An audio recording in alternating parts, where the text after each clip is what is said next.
even if you don't consider the whole dream, if you do it on your own, if you dream and you just play the different parts and understand, at least try to confront each other, have a lot of internal encounters until, again, you re-assimilate more and more of your disowned material. In this case, your power, or what you did to yourself. By doing it to me, it became more real. Because this is the essence of Gestalt therapy. We want to change paper people into real people. This is why we discard all opinion playing and interpretation and so on. So who wants to work on a dream next? Yeah.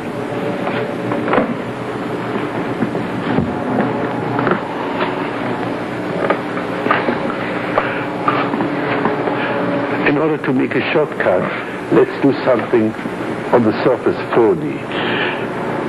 Tell your dream and intersperse it with each sentence, this is my existence. In order to understand, this is not just a scene. It's the basic structure of your existence.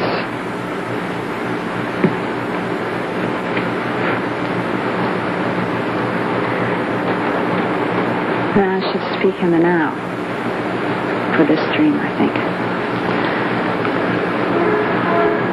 I am on top of a tall tower.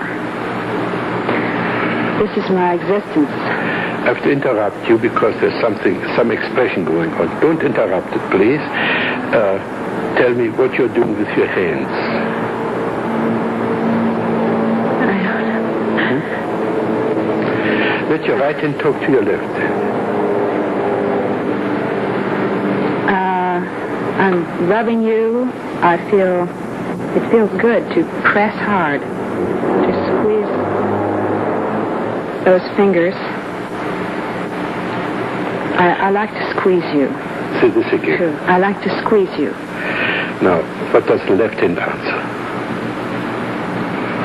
I'm passive. I like that.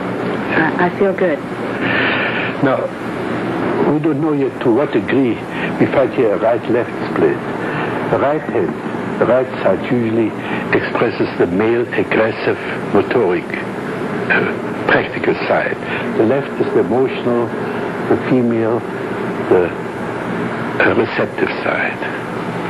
So, all right, now let's go back to the dream. Is that the same if you're right-handed or left-handed? Yeah. I'm on top of a tower, and the tower is going around. It's a tall tower, like the tower at the World's Fair in Seattle. And it's spinning around and around and around. Can you say, this is my existence? This is my existence. I'm spinning around and around and around. I'm thrown off the edge, and I'm clinging over the side. And this is my existence. And I'm hanging on to the railing, and I'm falling, and I know I'm falling. I don't believe you. Can you say it again? Maybe I can believe you. Now, then. Try again. I'm clinging to the side of the railing. Have you really experienced this? Yes. Okay. And I'm clinging and holding on as hard as I can, and I'm calling for help. How? I'm calling, help me, and I'm calling my husband who's sitting inside, and he doesn't hear me. And my children are there someplace also. Now put your husband in that chair and call him for help. Bob, come and help me. Bob, I'm falling. Come and help me. Please come and help me. Do you hear your voice? Can you hear your voice? Say it again and see whether your voice expresses what you feel.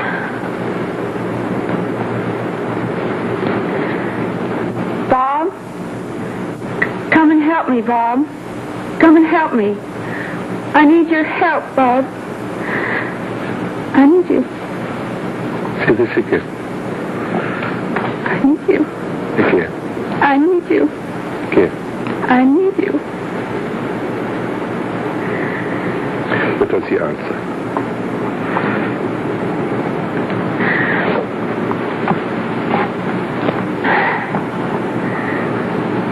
I don't mean not to hear you. I just didn't hear you. I just didn't notice. I just didn't notice.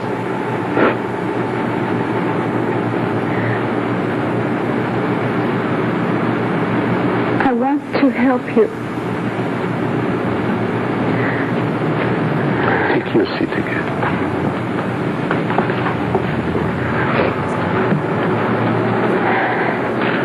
What would you say to him?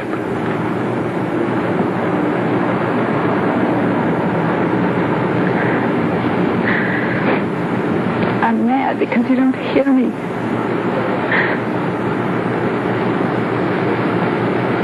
It seems like you don't care.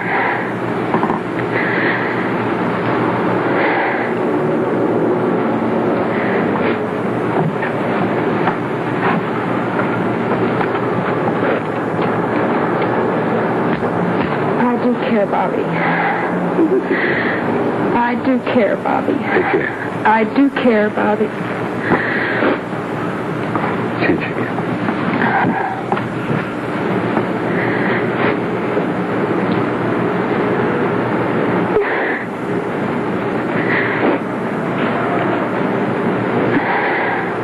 I want to embrace him. Do this. I can't. Isn't it?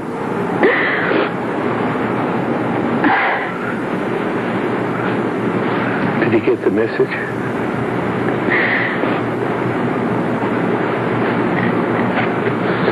I don't know. But you understand, there's something wrong with your communication. Yes. And you play the blaming game. He is to be blamed. Yes. It could be that you don't know how to touch him, how to communicate with him. But there's so much more in the dream, your desperate clinging and so on. But I think we want to finish up, at least get you got a little bit in the stream. Right? Yeah.